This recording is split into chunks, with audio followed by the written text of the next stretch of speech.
Vamos lá então para os prefixos. Em inglês, nós temos alguns prefixos que são muito utilizados.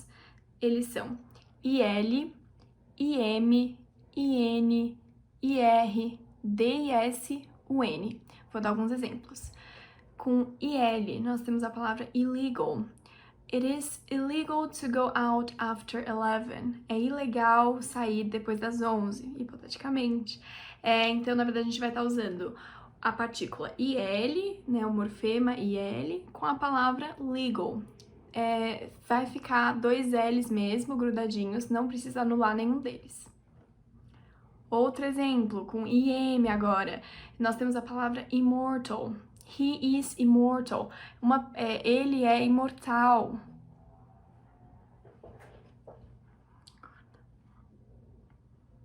Agora com IM, nós temos a palavra immortal. Então, he is immortal. Ele é imortal. Mesma coisa. IM mais a palavra mortal. Então, não anula o M, por favor. IN, nós temos, por exemplo, a palavra incapable. John is incapable of doing the laundry. Corta. Agora um exemplo com IN. Incapable, por exemplo. John is incapable of driving. João é incapaz de dirigir. Então, lembrando que não necessariamente as palavras vão ter as duas letrinhas grudadas, certo? Duas letrinhas iguais grudadas. Nesse caso, incapable, normal. In, né, que é a partícula do prefixo. Capable, que seria a palavra radical, né, ou a palavra principal.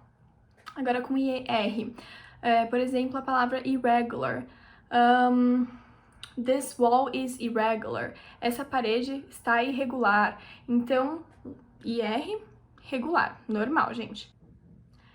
Agora com o DIS, nós temos a palavra discover, por exemplo. Anna will discover a new type of dance. Ana vai descobrir um novo tipo de dança. Então, é normal também essa palavra, a gente coloca aqui embaixo como escreve, só para vocês já terem, mas também tem tudo na apostila, então vocês podem estar acessando. Agora com o N, nós temos a palavra uncommon. É muito importante lembrar, no português a gente fala incomum, mas no inglês a gente vai falar uncommon, com o N, então não se esqueçam, porque isso é um erro muito comum. Agora vamos falar um pouquinho sobre os sufixos. A primeira categoria são aqueles sufixos que indicam profissão, grupos, você acaba se encaixando num grupo só de usar esse sufixo. Então, um exemplo de sufixo, participant, um participante, ele está dentro de um grupo que está participando de algo.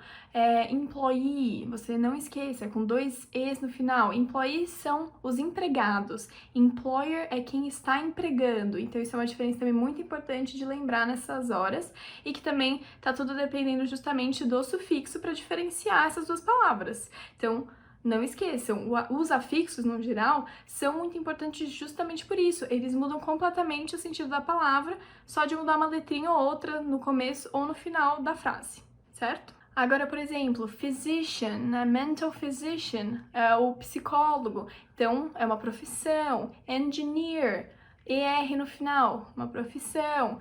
Engenheiro. Então, não se esqueçam desses sufixos que vão justamente dar uma profissão, um pertencimento a um grupo. Esse é o primeiro tipo de sufixo. Agora, outro grupo de sufixos, nós temos aqueles que indicam ciência, processos, ações. Então, vou dar alguns exemplos. Recognition, então, reconhecimento de algo, uma ação. Então, lembrando, TION, no final das palavras, sempre tem esse sentido de ação. Então, a gente sempre vai estar usando para algo que no português teria o A, tio, O. Não se esqueçam.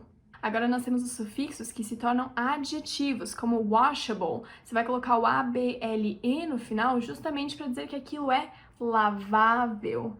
Entendeu? Então ele acaba se tornando um adjetivo.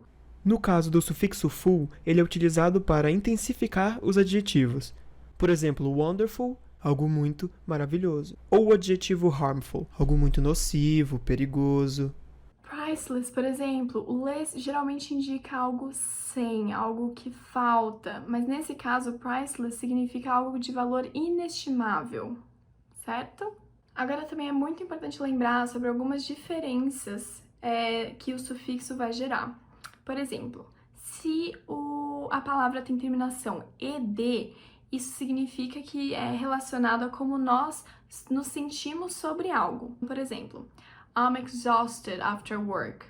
Eu estou exausta depois do trabalho. Eu estou me sentindo exausta em relação ao meu trabalho. Então, é como eu me sinto em relação a algo.